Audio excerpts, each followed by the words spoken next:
अस्सलाम वालेकुम everyone, welcome to the first episode of our podcast. और आज का जो टॉपिक हमने जो स्टार्ट रखा है अपने पॉडकास्ट का, that is going to be very interesting. Today we are going to discuss about MBBS and for that we are having CEO and founder of Edify group of companies with us. So sir, कैसे हैं आप? अल्हम्दुलिल्लाह जी, मैं ठीक हूँ। आप सुनाएं, ठीक है? अल्लाह का शुक्र। सर, क्या ख्याल है आज का टॉपिक? आपको लगता है कि ये बहुत स्कोप है पाकिस्तान में MBBS का?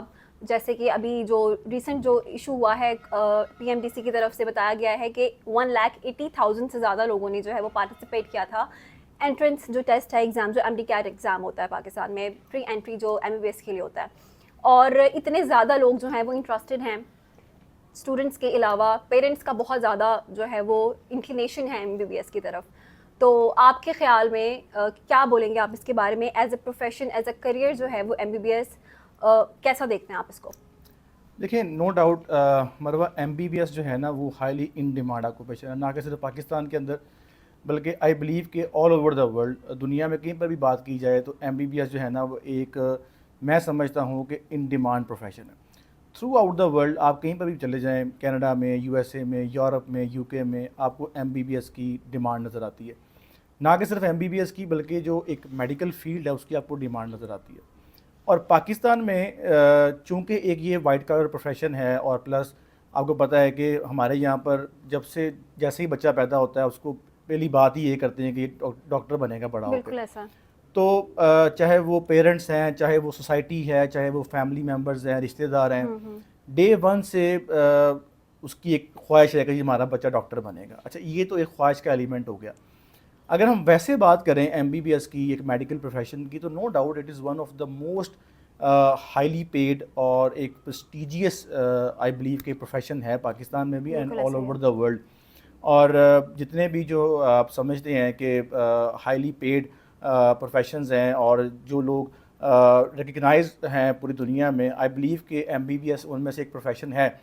और चूँकि ये एक रिकग्नाइज प्रोफेशन है तो इसकी इसलिए एक डिमांड भी ज़्यादा है। जब आप जिसकी एक पेइंग कैपेसिटी होती है किसी प्रोफेशन की, जो डिमांड होती है, तो इसलिए उसकी डिमांड जो है ना, वो उसके साथ साथ इंक्रीज़ भी करती है।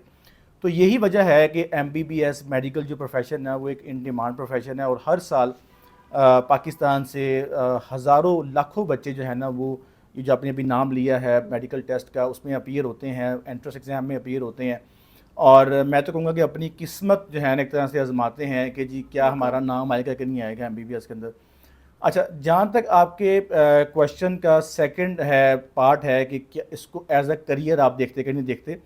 देखिए, जहाँ तक एज अ करियर देखने की बात है इसको MBBS को, तो आई बिलीव कि no doubt, without any doubt के MBBS is one of the most in demand lucrative profession in the Pakistan and world. But unfortunately Pakistan के अंदर मुझे बड़े अफसोस से कहना पड़ता है कि आज पाकिस्तान में जो MBBS है वो एक शादी पर्पस बन चुका है।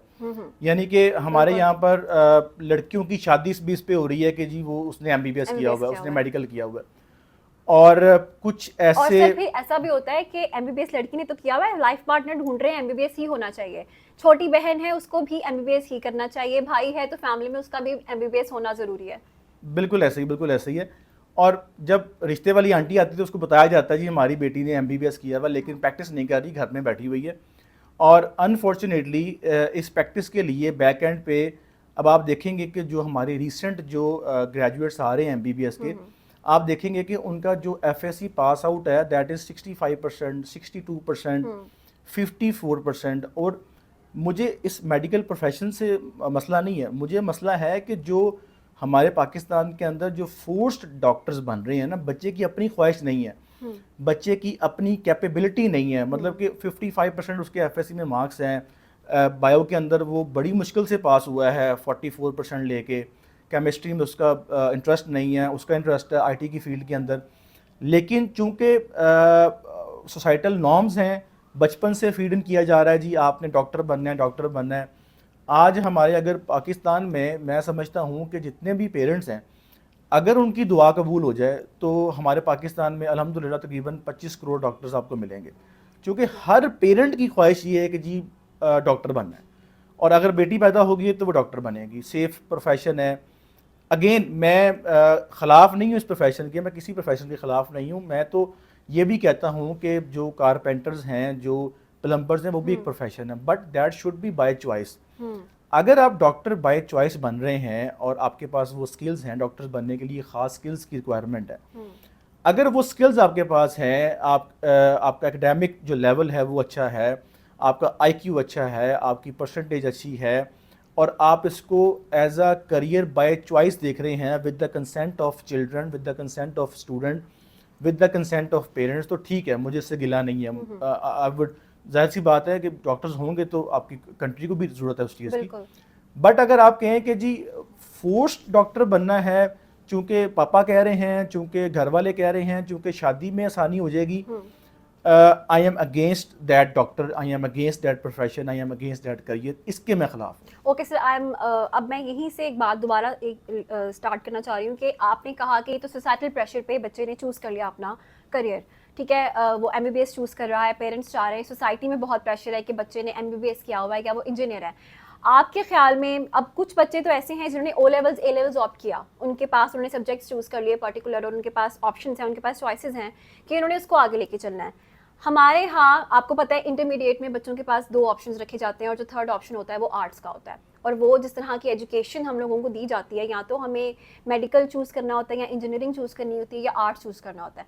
तो आपके ख्याल में यहाँ पे आके बच्चे के पास बड़ी स्कार्स और बड़ी नैरो चॉइस होती है ना एक अपना वो करियर को स्टार्ट लेने की, तो आपको क्या लगता है कि ये भी कोई रीज़न हो सकती है एक कि बच्चे के पास जब चॉइस ही बहुत लिमिटेड है, हर बच्चा आपको भी पता है पाकिस्तान में O levels A levels afford नहीं कर सकता, कुछ बहुत ज़्यादा मेजॉरिटी ऐसी है जो इंटरमीडिएट कर रहे हैं, तो वहाँ पर जो उनके पास चॉइस रह जाती है वो सिर्फ मेडिकल रहता है या इंजीनियरिंग रहती है या आर्ट्स। तो आपको लगता है कि यहाँ पर भी हमारे पास नैरो एक चॉइस होने की वजह से भी बच्चे को चूज़ करना पड़ जाता है, और जब वो मेडिकल चूज़ कर लेता है तो उसके पास ऑप्शंस नहीं बचते, फिर या तो बच्चा मेडिकल करने के बाद एंट्री टेस्ट के लिए जो है वो पेयर हो रहा होता है, या फिर उसके पास जो सेकंड ऑप्शन बचता है वो यही कि वो या तो बीबीए करे या दूसरे ऑप्शंस को ले। तो आपको क्या लगता है इस बारे में?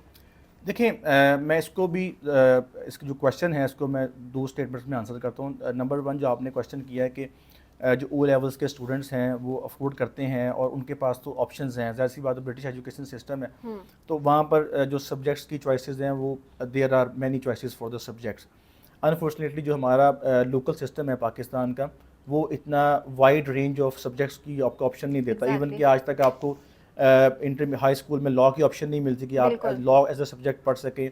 आज तक आपको हाई स्कूल में एज अ मीडिया सब्जेक्ट की जो है ना वो ऑप्शन नहीं मिलती, तो ये प्रॉब्लम है हमारे सिस्टम के अंदर। बट ओ ए लेवल्स को भी इसको डिस्कस करते हैं कि क्या ओ ए लेवल्स के बच्चों को मेडिकल सूट करता है कि नहीं करता। अच्छा, अब जहाँ तक बात है ना कि एफएससी मेडिकल प्री मेडिकल करने के बाद बच्चों के पास ऑप्शन जो है ना वो लिमिटेड रह जाती हैं, सही है।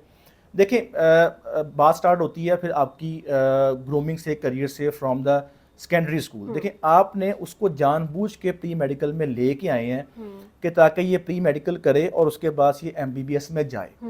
तो at the time of FSc pre medical, यानी कि जब आपका बच्चा सेकेंडरी स्कूल सिस्टम में था, मैट्रिक में था, तब आपको चाहिए था कि उसको एफएससी प्री मेडिकल की तरफ मत लेके जाएं। आपको पता है कि उसका स्कोप नैरो है, अगर पाकिस्तान की बात करूं, जो कि नहीं है, ये बात मैं क्लियर कर दूंगा आज के उसका स्कोप नैरो नहीं है। लेकिन चूंकि आपका क्वेश्चन है कि आपने उसको एक नैरो स्कोप की तरफ लेके गए जानबूझ के, और आपने जो है ना उसको एफएससी प्री मेडिकल करवाई। अब ये एक्सक्यूज है कि चूंकि एफएससी प्री मेडिकल का स्कोप नैरो है और आपके माइंड में जो एक माइंडसेट है कि मेडिकल मेडिकल मेडिकल, और चूंकि एक मेडिकल बहुत ज़्यादा फैंसी डिग्री भी है, जब आप बैठते हैं शादियों में जाके, मम्मी ख़ास तौर बताती हैं जी वो मेरी बेटी तो मेडिकल कर रही है, मेरा बेटा जो है ना वो तो एमबीबीएस कर रहा है, मेडिकल कर रहा है, तो वो जो आपको एक हाई मिलता है ना, उस हाई लेने के लिए आपने बच्चे का बेड़ा गर्क कर दिया, उसको मेडिकल में आपने भेजना ही भेजना है, सही है। अच्छा, अब अव्वल तो आपने मैट्रिक की, जब आपने मैट्रिक से उसको एफएससी में लेके आए तो यू हैड चॉइस कि आप उसको आईकॉम, यानी कि जो हमारे पाकिस्तान में आईकॉम है, आप उसको कॉमर्स में ले जाएं, आप उससे एफएससी इंजीनियरिंग में ले जाएं, आप उससे आईसीएस में ले जाएं, लेकिन आपने उसको जानबूझ में प्री मेडिकल में लेके आए। अब चूंकि प्री मेडिकल में बच्चा आ गया, अब आपने उसको कहना शुरू कर दिया सारा 2 साल के, भाई आपके पास कोई चॉइस नहीं है, अगर नंबर कम आएंगे तो आपका एमबीबीएस के अलावा एडमिशन कहीं पर नहीं होना। आप बच्चे को सुबह शाम प्रेशराइज कर रहे हैं कि भाई 95% लो, 95% लो, 95% लो, और आप अपनी मर्जी उसके ऊपर जो है ना वो थोप रहे हैं कि अगर आपने 95% ना लिए तो आप लाइफ में फेल हो जाओगे, सही है। अच्छा, अब उसका प्रेशर बच्चे के ऊपर बिल्ड हो गया और वो 95% नहीं ले सका, और अब आप कहते हैं जी ऑप्शन नहीं है। देखिए, ऑप्शन बहुत ज़्यादा है।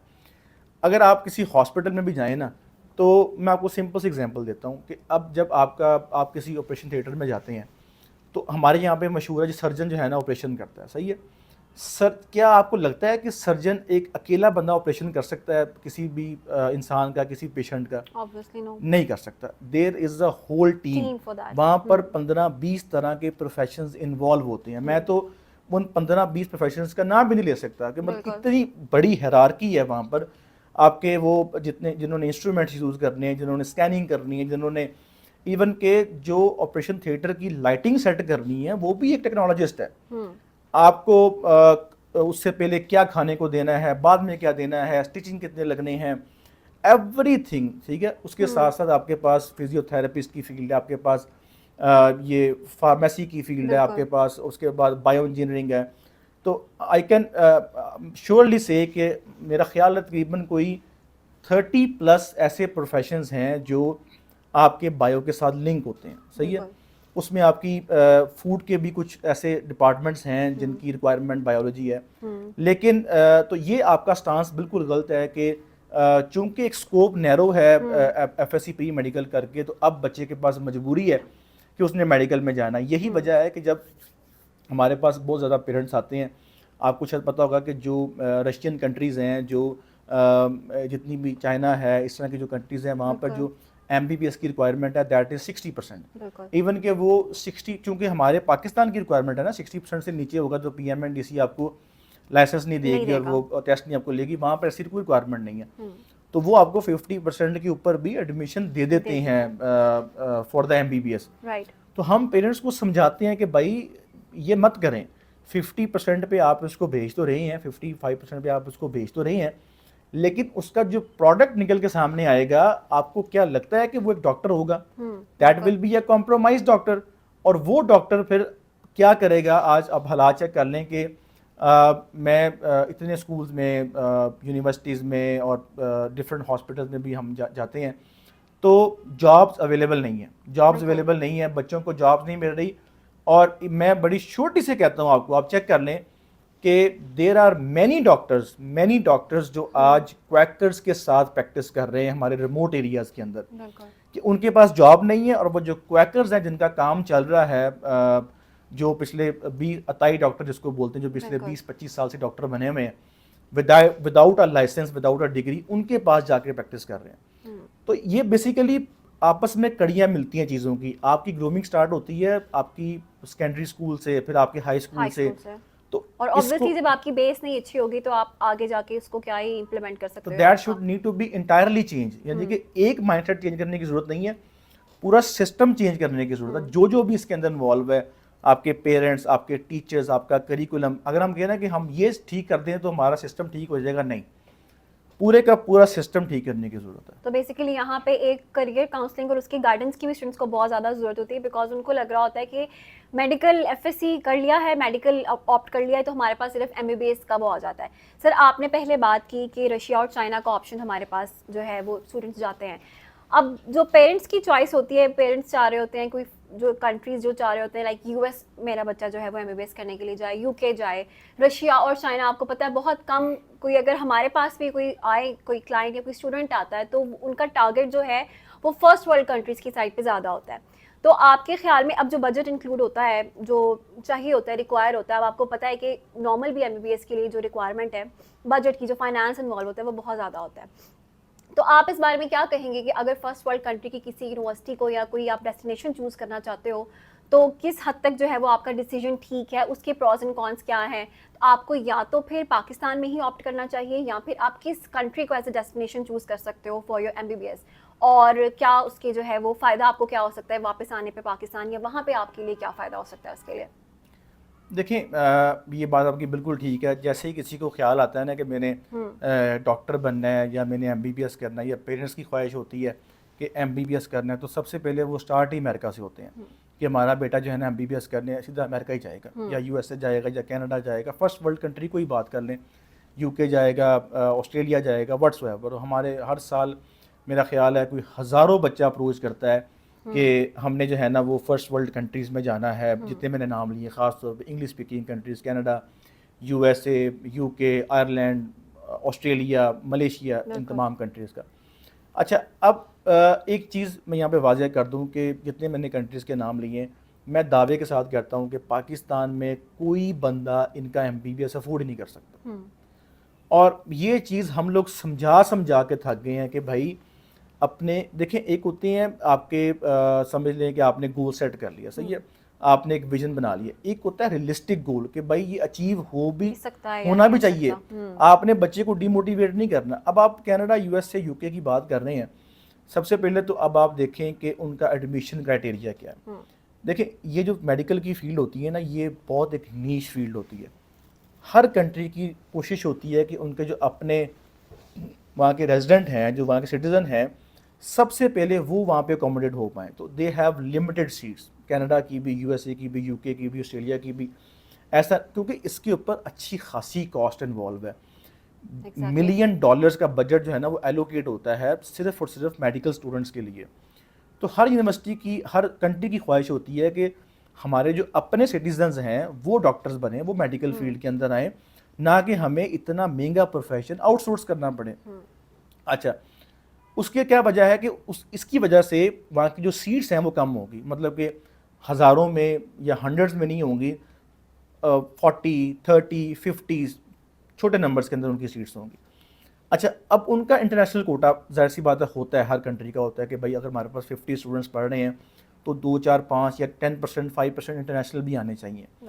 अब उस 10% इंटरनेशनल सीट्स के लिए यहाँ पर लाखों बच्चे पागल हुए हैं कि जी हमने कनाडा में, यूएसए में एडमिशन लेना है, यूके में एडमिशन लेना है, ऑस्ट्रेलिया में एडमिशन। उसकी रिक्वायरमेंट क्या है? रिक्वायरमेंट पहले हम बात कर लेते हैं कि उसकी एकेडमिक रिक्वायरमेंट क्या है। एकेडमिक रिक्वायरमेंट की बात करें तो you need to have almost 100%, यानी कि ए लेवल्स की बात करूं तो स्ट्रेट ए स्टार चाहिए आपको। अगर मैं हाई स्कूल की बात करूं तो आपको 90% प्लस चाहिए, जो कि हमारे हाई स्कूल को वैसे कुछ कंट्रीज एक्सेप्ट भी नहीं करती। यूके तो उसको मानते ही नहीं है, वो कहता है कि आप ए लेवल्स के साथ ही आएँ। अच्छा जी, आईबी की बात करें तो उसमें भी आपको 40 प्लस पॉइंट्स चाहिए तो जाके आप एलिजिबल होंगे। And that is not an and, इसके साथ साथ आपको एंट्री टेस्ट भी देने पड़ते हैं, एमडी कैट देना पड़ता है, कनाडा का अपना एग्ज़ाम देना पड़ता है, यूएसए का अपना एग्ज़ाम देना पड़ता है, और यूके का अपना एग्ज़ाम देना पड़ेगा आपको, जो कि उनके जैसे हमारे यहाँ पर एक एंट्रेंस एग्ज़ाम होता है, उसी तरह आपको वहाँ के एंट्रेंस एग्ज़ाम देने पड़ेंगे। And you have to start this procedure at least 1 year before the class start date. यानी कि अगर आप ऑटम 24 को, आज मेरा ख्याल है इस मंथ ऑफ नवंबर जी, तो अगले साल के एडमिशन्स बंद भी हो गए। 15 अक्टूबर को, ये 15 अक्टूबर को यूकेएस की लास्ट डेडलाइन थी अप्लाई करने की। इसी तरह कनाडा के एडमिशन बंद हो गए, दैट कि वो 1 साल एडवांस चलते हैं। तो अव्वल तो आप लोग एकेडमिक रिक्वायरमेंट नहीं फुलफ़िल कर पाते, फिर इंग्लिश रिक्वायरमेंट नहीं फुलफ़िल कर पाते। तीसरी जो सबसे बड़ी प्रॉब्लम ये है कि बजट। अब बहुत सारे बच्चे कहते हैं जी एमबीबीएस में स्कॉलरशिप लेते हैं, एमबीबीएस में स्कॉलरशिप ले दें, 100% स्कॉलरशिप ले दें। देखिए मेरी बात सुनें, scholarship is not only based on your academics. Right. अगर आपने 95% ले लिए हैं, अच्छा काफ़ी ज़्यादा बच्चे तो वो कहते हैं कि स्कॉलरशिप ले दें जिनकी परसेंटेज 75% भी होती नहीं है, होती, बिल्कुल। इससे भी कम होती है। चलें, वो तो बिल्कुल ही फॉल नहीं करते। सर अगर एक ये भी है ना, देखिए इंटरनेट पे बहुत ज़्यादा एक ये चीज़ बहुत कॉमन हुई हुई है। आप हर यूट्यूब के किसी भी चैनल पे चले जाएं, वहाँ पर ये होगा कि जी इतने परसेंट इतने आपके मार्क्स से तो आपको स्कॉलरशिप मिल रहा है, फुली फंडेड स्कॉलरशिप मिल रहा है। तो आपको क्या लगता है, मिस इन्फॉर्मेशन की वजह से भी स्टूडेंट्स बहुत ज़्यादा उनको लगता है कि हम कहीं पर भी चले जाएं हमें इतने परसेंटेज पे स्कॉलरशिप मिलना ही मिलना है, जबकि ये चीज़ बहुत ज़्यादा अब तो स्टूडेंट्स को इस चीज़ का आइडिया होना चाहिए कि आपके एक्स्ट्रा करिकुलर्स बहुत मैटर करते हैं। आपका सीवी किस तरह से बिल्ड हुआ हुआ है, ये सारी चीज़ें आपकी प्रोफाइल बनाती हैं, तब कहीं जाके आप स्कॉलरशिप का जो है ना वो उसको फुलफिल कर पाते हो। बिल्कुल, आपने बिल्कुल 100% ठीक बात कही है, मेरे दिल की बात कही है आपने कि यूट्यूब पे अब डिफरेंट सोशल मीडिया प्लेटफॉर्म्स पे हो क्या रहा है कि आपको पता है कि जो चीज़ फ्री की मिल रही होगी उस पर हमेशा रश ज़्यादा होगा। एग्जैक्टली। तो उनको पता है, ये कंटेंट क्रिएटर्स को, कि फ्री स्टडी की, स्कॉलरशिप की व्यूज़ ज़्यादा आने हैं, वीडियोज़ ऊपर जाएगी, तो वो ज़्यादा फोकस इस पर करते हैं, वीज़ाज़ के ऊपर, फ्री स्टडीज़ के ऊपर, स्कॉलरशिप्स के ऊपर। इसके बरक्स जो प्रैक्टिकल जो आपकी लाइफ है ना, जो प्रैक्टिकल जो है इंडस्ट्री है, वो बिल्कुल डिफरेंट है, ऑपोजिट है इसके साथ। बिल्कुल। कितने बच्चे आपके साल में स्कॉलरशिप लेके जा रहे हैं पाकिस्तान से? मतलब कि हर तरफ स्कॉलरशिप हो रही है। अब यहाँ पे नीचे कमेंट भी आएगा जी सर मतलब कि हमें डिस्करेज कर रहे हैं, हमें मायूस कर रहे हैं। मैं बिल्कुल मायूस नहीं कर रहा। देखिए जो मैं तो मेरा तो सख्त बिलीव है इस चीज़ के ऊपर कि जो बच्चा स्कॉलरशिप डिज़र्व करता है वो कभी घर से बाहर नहीं निकलता। वो स्कॉलरशिप knows each and लेके everything. चला भी जाता है। Yes. वो मार्केट में आता ही नहीं है, वो एजेंट्स के पास, वो काउंसलर्स के पास वो सर्च ही नहीं करता, वो पूछता ही नहीं है आके, क्योंकि उसको पता है कि मैं डिज़र्व करता हूँ। Exactly. और सिर्फ जो परसेंटेज है 95% या 100% भी है, that is not a and के इसके बाद अब आपको स्कॉलरशिप मिलनी है। ये आपकी डिसाइडिंग फैक्टर नहीं है। उसके अलावा बहुत सारी चीज़ें जो है ना आपका डिसाइडिंग फैक्टर हैं। आपका एप्टीट्यूड टेस्ट जो मैंने बताया है कि अगर आप एमबीबीएस की बात कर रहे हैं, और फिर उसके अलावा आपकी आइल्स की रिक्वायरमेंट, फिर आपकी सीवी बिल्डिंग, आपकी प्रोफाइल बिल्डिंग, फिर डिपेंड करता है कि जिस कंट्री में आप एमबीबीएस की स्कॉलरशिप लेना चाह रहे हैं क्या वो कंट्री एमबीबीएस की स्कॉलरशिप दे भी रही है। Exactly. अब फ्री कंट्रीज़ की बात करते हैं बच्चे, फिर कि जर्मनी जो है ना वो फ्री ऑफर कर रहा है एमबीबीएस, या इटली फ्री एमबीबीएस ऑफर कर रहा है, नो डाउट कर रहा है। कितनी सीट्स कर रहा है? Are they offering in thousands, are they offering in hundreds? ज़्यादा से ज़्यादा कितनी होंगी? 30, 35, 40 सीट्स होंगी। जर्मनी की भी, इटली की भी, जो फ्री एजुकेशन की, उसके लिए भी आपको, जर्मन के लिए आपको वो स्टूडेंट को लीग पूरा कोर्स करना पड़ता है। 2 साल आपने जो लगा के जर्मन लैंग्वेज सीखनी है, उसके बाद फिर आपने जर्मन लैंग्वेज के अंदर एमबीबीएस करना है। That will not be English speaking country, वो नहीं है। तो आपको जर्मन में जो है ना वो करना पड़ेगा, करिकुलम सारा उनका वो करना पड़ेगा। सही है।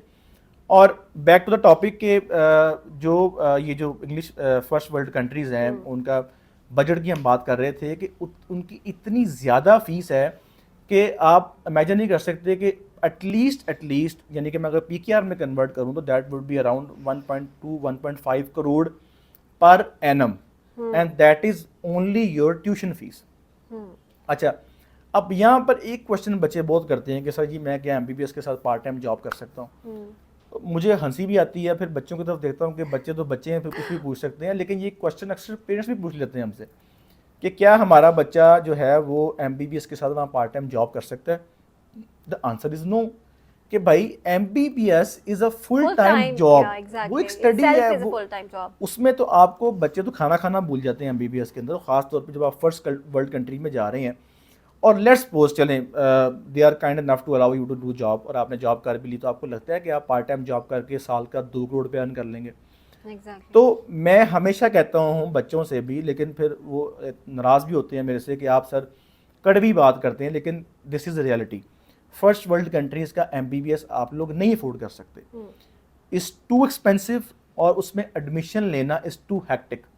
मेरा नहीं ख्याल कि साल में को 1 से 2 बच्चे, अलबत्ता जो अफोर्ड, तो फिर जारी सी बात है पाकिस्तान में लोग अगर 30-30 करोड़ की गाड़ी ले सकते हैं तो अफोर्ड तो वो भी कर सकते हैं, बट स्टडी पे इन्वेस्ट करना is not everyone's cup of T. वो लोग डरते भी हैं और कहते हैं जी पता नहीं कल को क्या बनना है। तो मैं अगर ये कह रहा हूँ कि आप लोग अफोर्ड नहीं कर सकते तो मैं एक जनरलाइज्ड टर्म यूज़ कर रहा हूँ। मे बी कोई ऐसा हो पाकिस्तान में जो अफोर्ड कर सके इस चीज़ को, मिसाल का अगर 15-20 करोड़ का अगर एमबीबीएस है तो वो अफोर्ड कर सके, लेकिन जो क्लास हमारी एमबीबीएस करना चाह रही है, जिसके पास 15-20 करोड़ एमबीबीएस अफोर्ड करने के लिए है, अव्वल तो वो एमबीबीएस की तरफ जाएगा नहीं। वो कहेगा जी हम तो 2-3 डॉक्टर वैसे ही खरीद लेंगे, हमारे पास इतना पैसा है। सही है, जो पाकिस्तान का एक कह लेंगे टेंट्रम है। और जो क्लास हमारी एमबीबीएस करना चाह रही है वो 15-20 करोड़ अफोर्ड नहीं करते। मैं हमेशा से, आंसर काफ़ी लंबा हो गया आपके क्वेश्चन का, कि मैं हमेशा से प्रेफर करता हूँ कि बच्चे एमबीबीएस पाकिस्तान से करें। सही है, उसकी वजह ये है कि यहाँ पे 5 साल का एमबीबीएस है, एंट्री रिक्वायरमेंट्स भी एज़ कम्पेयर टू आसान है, और फॉरेन कंट्रीज़ की एक्सपेंस भी कम आएगा। और आप देखें कि कनाडा का, यूएसए का, यूके का, ऑस्ट्रेलिया का भी जो एमबीबीएस का करियर है that is around 9 to 10 years. वहाँ पे आप डिग्री कंप्लीट करने के फ़ौरन बाद डॉक्टर नहीं बन जाते, उसके बाद की भी कुछ एक्सरसाइज आपने करनी होती है। 10 साल एग्जैक्टली 10 साल बाद जाके आप एक करियर स्टार्ट करेंगे, जो कि पाकिस्तान में आप उसको 5 साल में स्टार्ट कर सकते हैं। 5 से 6 साल में आप एमबीबीएस कंप्लीट करते हैं, उसके बाद आप उनका एंट्रेंस एग्जाम पास करके जो भी कंट्री आप जाना चाह रहे हैं तो आप वहाँ पे जाके एज ए डॉक्टर प्रैक्टिस कर सकते हैं। But MBBS I would highly recommend के पाकिस्तान से करें। सर यहाँ बात हो गई कि एमबीबीएस आपने रिकमेंड किया कि पाकिस्तान से करना जो है वो ज़्यादा स्टूडेंट्स के बेनिफिट में है, फीसिबल भी है उनके लिए, फाइनेंशियली भी, क्योंकि उसके साथ अगर हमारी कॉस्ट लगे तो हमारे इमोशंस भी इन्वॉल्व होते हैं, जाहिर सी बात है। तो आपके ख्याल में, और फिर हमने जो है वो अपने करियर प्रॉस्पेक्ट्स भी देखने होते हैं साथ में, अगर हम यहाँ से कर रहे हैं तो आपके ख्याल में अगर एक स्टूडेंट यहाँ से एमबीबीएस कर रहा है तो उसके अंदर कॉस्ट का तो मसला मामला हल हो गया हमारे पास, लेकिन अगर उसने यहाँ से एमबीबीएस किया है तो आपके ख्याल में बाद में जो है वो उसका करियर प्रॉस्पेक्ट उसका पाकिस्तान में क्या होगा? क्योंकि आपको पता है जब इतने ज़्यादा लोग डॉक्टर्स बन रहे हैं तो जॉब स्कार्सिटी तो होगी, और अब एक फिर ये भी मामला उठता है कि डॉक्टर बनने के बाद भी जो है वो बच्चा जॉब नहीं एक अच्छी ढूंढ पा रहा है, ठीक है, उसको कोई एक जो एक हाई जो एक सैलरी जो वो अर्न करना चाह रहा है, एक हैंडसम अर्निंग जिसको आप कह सकते हैं, वो उसकी नहीं है।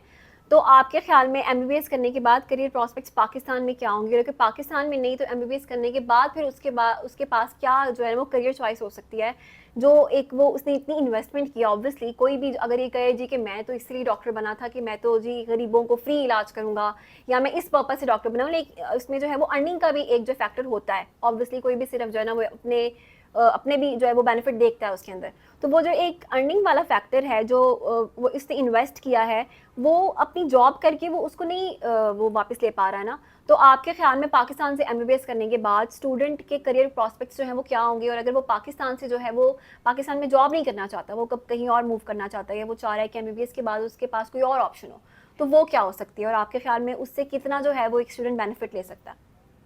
देखिए आपके सिर्फ इस एक क्वेश्चन के ऊपर ना 2 घंटे की वीडियो बन सकती है, इतना ये डिटेल्ड क्वेश्चन है और इतना मेरे अंदर जो है ना वो गम कह लें कि इतना बारूद है इस क्वेश्चन को लेके कि मैं 2 घंटे पे वीडियो बना सकता हूँ इस क्वेश्चन के ऊपर, बट आई विल ट्राई कि मैं अपना आंसर समराइज़ करूँ।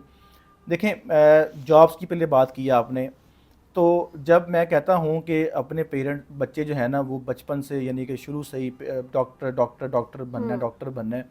डॉक्टर की सैलरी क्या है पाकिस्तान के अंदर? 70,000 से 80,000 से सैलरी स्टार्ट होती है पाकिस्तान की, जो सरकारी जो हमारे जो डॉक्टर्स बनते हैं वहाँ पर, सही है।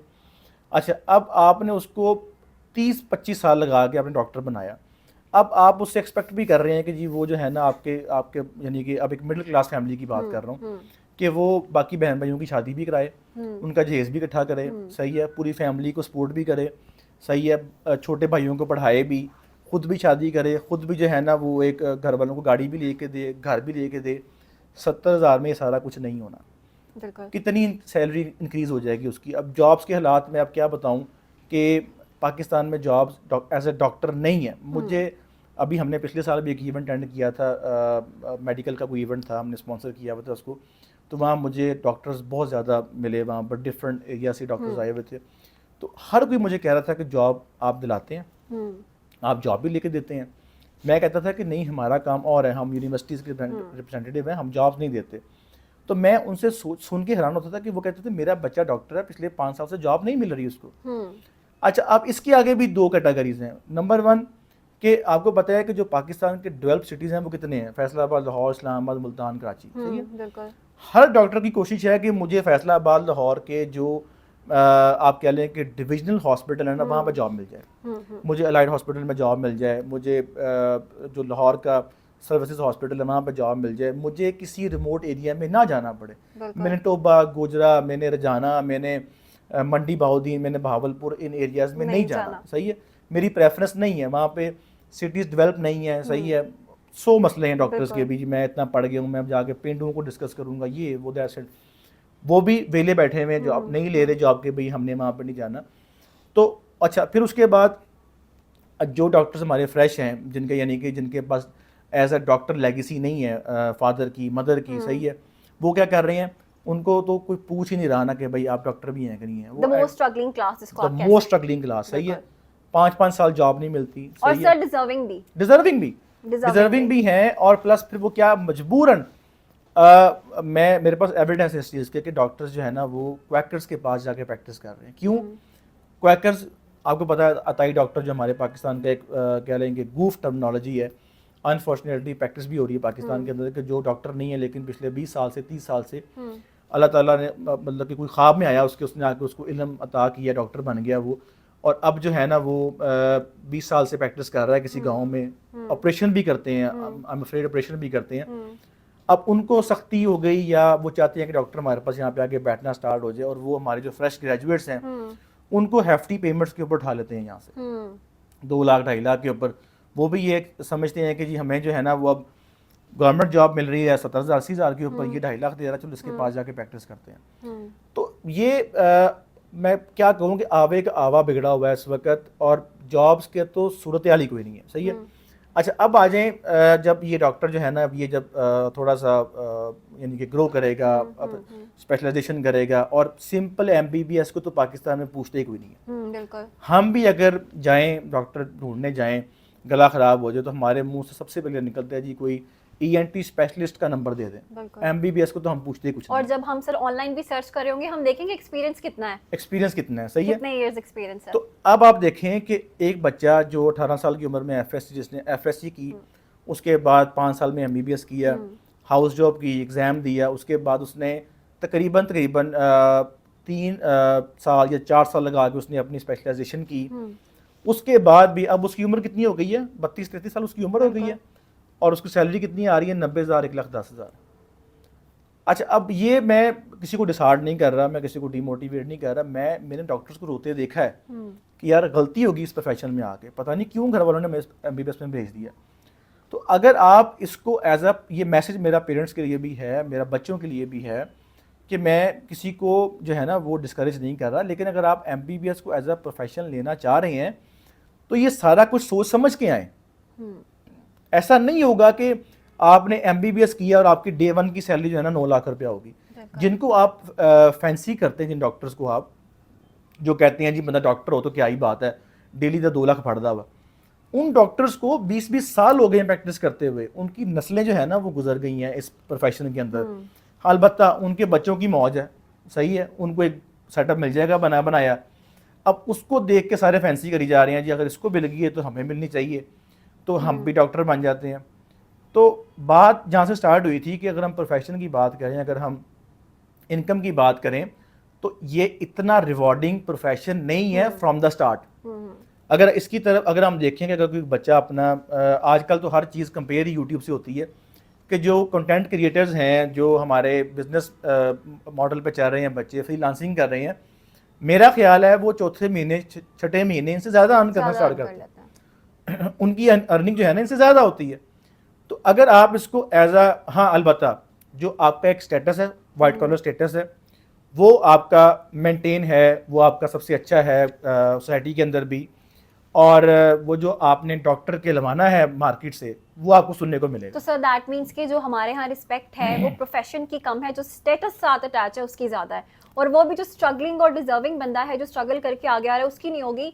कोई जिसकी जो है वो फैमिली में ही है कि पेरेंट्स डॉक्टर थे और वो डॉक्टर बन गए, तो ऑब्वियसली उसके साथ एक स्टेटस अटैच होगा, फाइनेंशियली वो उतना जो है ना उसने अचीव कर लिया होगा कि उसकी रिस्पेक्ट एक स्ट्रगलिंग डॉक्टर से कहीं ज़्यादा होगी, क्योंकि स्ट्रगलिंग डॉक्टर तो ऑब्वियसली उस फेज़ में होगा ना जिसमें उसको उसकी सैलरी बड़ी जो है वो बड़ी कम उसमें आ रही होगी। तो दैट मीन्स कि हमारे यहाँ ये भी इशू है कि जो रिस्पेक्ट और जो एक वो एलिमेंट है ना रिस्पेक्ट वाला, वो प्रोफेशन का नहीं है। फिर दैट मीन्स वो जो उसके साथ एक स्टेटस अर्निंग वाला अटैच है उसकी ज़्यादा है। 100% बिल्कुल ठीक बात की आपने। इसके साथ साथ और बहुत से प्रॉब्लम्स हैं जो डॉक्टर्स को फेस करने पड़ते हैं। आप कभी इमरजेंसी में जाएं और जो हाउस जॉब पे डॉक्टर्स खड़ा है ना, वहाँ पर जाकर उससे पूछो उस पर क्या बीत रही है। हम बड़े आराम से कह देते हैं कि इनको ध्यान नहीं है, ये देखते नहीं है। वो बेचारा दिन में 300 पेशेंट्स को देख रहा है, 200 पेशेंट्स को देख रहा है, और अजीब अजीब से उसके पास पेशेंट आ रहे हैं जिनका मर्ज उनको भी नहीं पता क्या है। और सर सारा गुस्सा भी जो है वो पेशेंट का, जो अटेंडेंट साथ होते हैं उनका, उस पे निकलता है, डॉक्टर्स पे निकलता और वो इतना एग्जॉस्ट हुआ होता है कि उसको भी समझ नहीं आ रही थी कि मैं आ ही क्यों गया हूँ इस फील्ड के अंदर। आप यकीन नहीं करेंगे, देखें पूरी दुनिया में इमरजेंसी क्या होती है कि जहाँ पे लाइफ थ्रेटनिंग हो, सही है, कि आपकी जान को खतरा है, आप उसको इमरजेंसी में ले जाए। अब आप चले मेरे साथ इमरजेंसी जो पाकिस्तान की है, वहाँ पे खांसी वाला भी आ रहा है, exactly. वहाँ पर जिसको 2 उल्टियाँ आ गई वो भी आ रहा है, वहाँ पर जिसको रात सोते हुए लगा कि कुछ छत पर आ गया वो भी वहाँ पहुँच गया जी, मुझे डराने ख्वाब आ रहे थे, सही है, मुझे डर लग रहा था, और वो डॉक्टर बेचारा देख रहा है, अच्छा जी आप ये खा लें। जिसको कोई लूज मोशन लगे वो भी पहुँच गया इमरजेंसी के अंदर, सही है, एक्सीडेंट वाला भी वहाँ पर आ रहा है, और बेचारा डॉक्टर, मैंने देखा है डॉक्टर्स को कि वो साथ में 100 पेशेंट भी देख रहे हैं और साथ में अपने FCPS की तैयारी भी कर रहा है। बिल्कुल। मैं बयान नहीं कर सकता कि डॉक्टर्स के साथ मतलब कि पाकिस्तान में क्या कुछ होता है, लेकिन उसके बावजूद हमारी बचपन की ख्वाहिश है कि डॉक्टर बनना है, बने भाई, हम मना नहीं करते, लेकिन ये सारा कुछ आप लाजमी कंसिडर करें कि भाई ये सारा कुछ जो है ना वो मेडिकल प्रोफेशन का फिर हिस्सा है, अर्निंग पॉइंट ऑफ व्यू के साथ भी और as a societal point of view के साथ भी। सर पाकिस्तान से एमबीबीएस कर लिया और अगर हम चाह रहे हैं कि अब हम एमबीबीएस के बाद अपने करियर पॉइंट ऑफ व्यू के लिए स्विच करना चाह रहे हैं, फॉर एग्जांपल हम एमबीबीएस रिलेटेड ही कोई डिग्री लेना चाह रहे हैं, अगर हम कहीं और जाके कोई ऐसी डिग्री लेना चाह रहे हैं जिसका पाकिस्तान में आने के बाद, या फॉर एग्जांपल अगर हमें कहीं और भी सेटल होना है, तो हमें वो हेल्पफुल हो सकती है। ज़रूरी तो नहीं है कि आपने एमबीबीएस किया है आपने पाकिस्तान में ही उसको कंटिन्यू करना है, आप बाद में कोई ऐसा डिग्री ले सकते हो जो आपको जो है वो जॉब या करियर के पॉइंट ऑफ व्यू से हेल्प कर सकता है। तो आपके ख्याल में क्या ऐसी कोई रिवॉर्डिंग डिग्री है या कोई ऐसी डिग्री जो फिर आप कहीं और से ले रहे हो और पाकिस्तान आ रहे हो वापस, तो आपको हेल्पफुल हो सकती है वो? देखिए, मैं तो हमेशा से कहता हूँ कि रिवॉर्डिंग हमेशा आपके स्किल्स होते हैं, सही है। हम्म, अब एक डॉक्टर वो भी है जो 200 रुपया ले रहा है, हम्म, एक डॉक्टर वो भी है जो 2 लाख रुपया ले रहा है, सही है।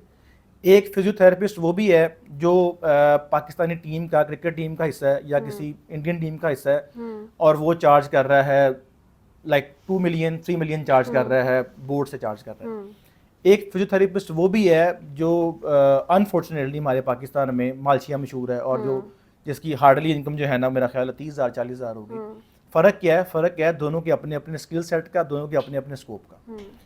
अगर आपके पास स्कोप है, अगर आपका अपना स्कोप है, आपके पास स्किल है और आप समझते हैं कि आप वो परफॉर्म कर सकते हैं, तो डिग्री कोई भी हो, सिर्फ एमबीबीएस में अल्लाह ताला ने रिस्क नहीं लिखा हुआ आपका कि एमबीबीएस, अगर सिर्फ एमबीबीएस में रिस्क लिखा हो कि भाई एमबीबी डॉक्टर होगा तो उसको खाना मिलेगा, रिस्क मिलेगा, तो फिर तो सारे ही अपने घर चले जाएं छुट्टी करके और यहाँ पे कोई बचे ही ना। सोसाइटी ने भी चलना है ना आखिरकार। देखें, हर डिग्री का स्कोप है, हर प्रोफेशन का स्कोप है, डिपेंड करता है कि आप उसे ओन कर रहे कि नहीं कर रहे। अब यहाँ पे मैं ओन करने से क्या मुराद है, एक बच्ची मुझे मिली, कहती sir I think she was studying DPT की शायद फार्मेसी स्टडी कर रही थी, and she came to me and she said कि सर मैं ना लास्ट ईयर में थी गैस, तो मैंने ना बाहर जाना यूके पढ़ने के लिए, मैंने ना फिजियो ये किया, डॉक्टर फिजियोथेरेपिस्ट किया।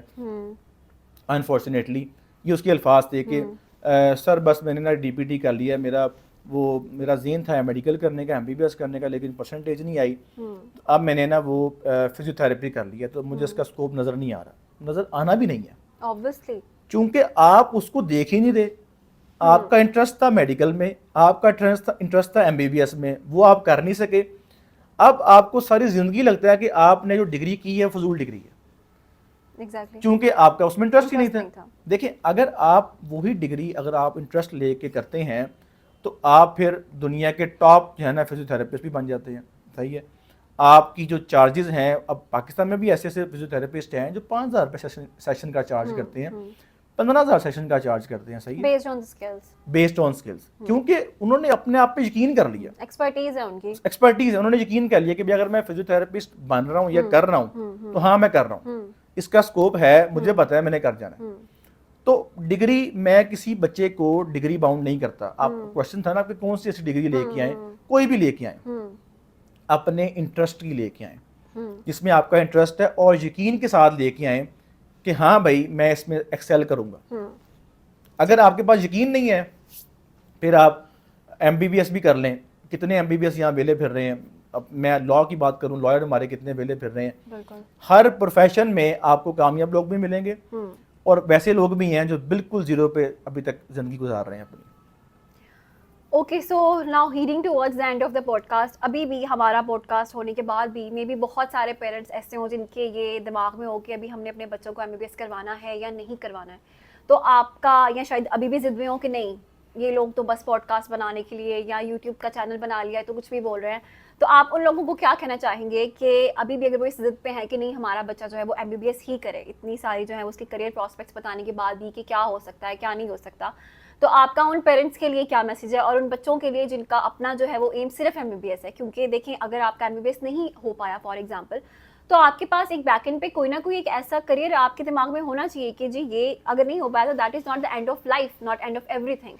क्योंकि सी एक इतने उससे गुजरने के बाद एक बच्चा इमोशनली भी बहुत जो है ना वो लो फील करना शुरू हो जाता है कि मेरी इतनी इन्वेस्टमेंट के बाद मैं नहीं कर पाया, मैं ट्रस्ट नहीं क्लियर कर पाया, और पेरेंट्स फिर भी ये चाह रहे हैं कि नहीं बच्चा एमबीबीएस ही करे। तो उन पेरेंट्स के लिए आपका क्या मैसेज है और उन बच्चों के लिए क्या मैसेज है जो इन्होंने इतनी हेक्टिक करके, इतना वो फेस करके एमबीबीएस का टेस्ट नहीं क्लियर कर पाए अपना, तो उनके लिए आपका क्या मैसेज होगा और उन पेरेंट्स के लिए क्या मैसेज होगा?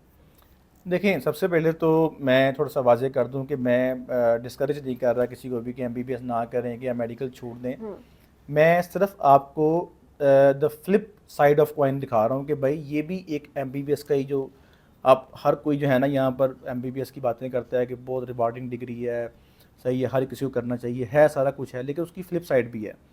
उसका जो है ना वो प्रोज एंड कॉन साथ साथ ही होते हैं हर चीज़ के। तो मैं ये बता रहा हूँ कि किनको नहीं करनी चाहिए, सही है, MBBS किनको नहीं करना चाहिए, जिनकी एक्सपेक्टेशन बहुत ज़्यादा अर्निंग की है अर्ली लाइफ के अंदर, वो ना करें, सही है। अच्छा, अब दूसरी तरफ आ जाएं कि जो पेरेंट्स चाहते हैं कि जी बच्चा MBBS ही करे, तो मैं तो देखिए सिंपल सी मेरी रिक्वेस्ट है कि अगर आपके बच्चे की परसेंटेज ही नहीं है, सही है, अगर आपके बच्चे का इंटरेस्ट नहीं है, ठीक है, और आपको अपने बच्चे से बहुत ज़्यादा हाई होप्स हैं कि जी मतलब कि इसने घर वालों को भी जो है ना वो लेके चलना है साथ, अर्निंग भी देनी है घर वालों को, छोटे बहन भाइयों को भी साथ में चलाना है, तो आप उससे बहुत छोटी उम्र में बहुत ज़्यादा एक्सपेक्ट कर लेंगे। आई वुड हाईली रिकमेंड कि आप उसको MBBS की फील्ड में मत लेके जाएं फिर। और अगर जाना चाहते हैं तो that should be by choice, बच्चे की अपनी भी चॉइस होनी चाहिए। और एक और चीज़, जब आप बच्चे से ये चूज़ करवा रहे हैं MBBS की फील्ड, तो आप उसको उसके प्रोज एंड कॉन्स दोनों बताएं कि भाई 30 साल की एज तक जॉब मिलेगी तो 17,000 की जॉब मिलेगी, सही है, जब तक FCPS नहीं करोगे तब तक ज़ीरो, डॉक्टर नहीं हो आप, ज़ीरो, सही है। उसके बाद आपकी जो मतलब एक बेटर लाइफ है वो 40+ जाके स्टार्ट होगी जब आपका कुछ 10-15 साल का एक्सपीरियंस हो जाएगा, सही है। उसके साथ साथ आप उसको बताएं कि भाई स्टडी कितनी हेक्टिक है इसकी, सही है, और क्या क्या करना पड़ता है आपको, यानी कि बच्चा आपका किसी भी स्टेज पे जाके फ्रस्ट्रेट ना हो कि यार मुझे कहाँ भेज दिए घर वालों ने। और वो जो एक हमारा फ्यूडल माइंड है पाकिस्तान का कि जी बस सानू डिग्री चाहिए है, बच्चा प्रैक्टिस करे ना करे, एक तो उनसे रिक्वेस्ट है कि खुदा के वास्ते आप अपना ये फ्यूडल माइंड ख़त्म करें। जो डॉक्टर्स पेरेंट्स हैं जो कहते हैं कि बच्चा डॉक्टर नहीं बनेगा हमारा तो क्या फ़ायदा हमारे डॉक्टर बनने का, वो पॉसिबल नहीं है कि डॉक्टर ने डॉक्टर ही देने हैं। आपके घर में इंजीनियर भी हो सकता है, आपके घर में कोई आर्टिस्ट भी हो सकता है, हर प्रोफेशन की इक्वल रिस्पेक्ट है। तो वो जो ज़िद्दी डॉक्टर्स हैं ना, पेरेंट्स की तरफ से भी, फैमिली प्रेशर की तरफ से भी, और बच्चों का जो एक वो स्कूल का प्रेशर है, उसमें आके डॉक्टर ना बने। बस ये मेरी एक फाइनल वर्डिक्ट है कि आप डॉक्टर बने लेकिन फोर्स डॉक्टर मत बने। परसेंटेज कम है, नहीं दिल कर रहा, छोड़ दें, सही है। और एक और बात, जो बच्चे जिन्होंने ये एग्ज़ाम देते हैं उनका वो मेरिट नहीं आता, वो कुछ बच्चे तो खुदकुशियाँ भी कर लेते हैं, कुछ बच्चे 2-2 साल ज़ाया भी करते हैं, रिपीट भी करते हैं, घर वालों से मार भी खाते हैं, सही है। उनको भी रिक्वेस्ट है कि भाई खुदा का वास्ता है कि सिर्फ डॉक्टर ही एक कामयाबी की निशानी नहीं है, यहाँ पर हज़ारों लोग, लाखों करोड़ों लोग जो है ना वो कामयाब हैं जो डॉक्टर नहीं है, जो कि इवन पढ़े लिखे भी नहीं है, सही है, लेकिन उनका स्कोप है अपना, सही है, उन्होंने अपने आप को मनवाया है। तो अगर आपको इसमें नहीं एडमिशन मिल रहा या अगर आप फेल हो रहे हैं तो छोड़ दें इसको, move on. There are 100 of other professions. अभी आपका लाइफ का बिल्कुल स्टार्ट है, अभी आपको बहुत कुछ दिखना है, बहुत कुछ फेस करना है, बहुत कुछ मिलना है। यहाँ पर अपनी लाइफ को स्टक ना करें। ये मेरा एक फाइनल मैसेज है बच्चों के लिए कि फोर्स डॉक्टर मत बने, बाय चॉइस बने। So the final note of today's podcast is that don't be a forced doctor and be a doctor by choice. Thank you so much, Sir Azim Qasim, CEO and founder of Edify Group of Companies, for being the part of today's podcast. And to watch many more such episodes, please subscribe to our channel, that is Edify Group. Thank you so much and Allah Hafiz.